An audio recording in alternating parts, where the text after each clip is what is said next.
Hello అండి, రైతులందరికీ నమస్కారం. నేను మీ ఏఆర్ అన్నదాత ఎంటర్ప్రైజ్ నుంచి మాట్లాడుతున్నాను.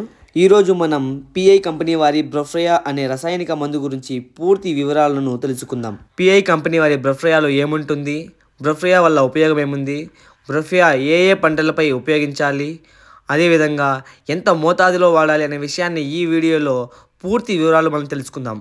మొదటిగా బ్రొఫ్రియాలో ఏ రసాయనిక మిశ్రమం కలిగి ఉంటుందంటే బ్రొఫ్రానిలైడ్ 20% అనే రసాయనిక మిశ్రమం కలిగి ఉంటుంది. అదేవిధంగా ఇది లద్దె పురుగు, గులాబీ రంగు పురుగు, కాయతొలుచు పురుగు వంటి అన్ని రకాల పురుగులపైన సమర్థవంతంగా పనిచేస్తుంది.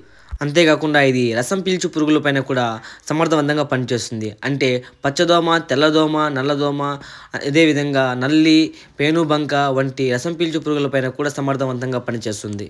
దీనిని టమోటా, పత్తి, వంగ, బెండ, క్యాబేజ్, మిరప వంటి అన్ని రకాల కూరగాయల పంటలపై దీన్ని ఉపయోగించవచ్చు. నెక్స్ట్ దీన్ని ఎంత మోతాదులో ఉపయోగించాలి అనే విషయానికి వస్తే 200 లీటర్లకి 50 ml చొప్పున ఉపయోగించాలి. అంతేకాకుండా మందు స్ప్రే చేసిన 2 గంటల తర్వాత వర్షం పడినా కూడా ఇది సమర్థవంతంగా పనిచేస్తుంది. ఈ వీడియో మీకు నచ్చినట్లయితే లైక్ చేసి షేర్ చేయండి. మరింత సమాచారం కొరకు మన ఛానల్ని సబ్స్క్రైబ్ చేసుకోండి.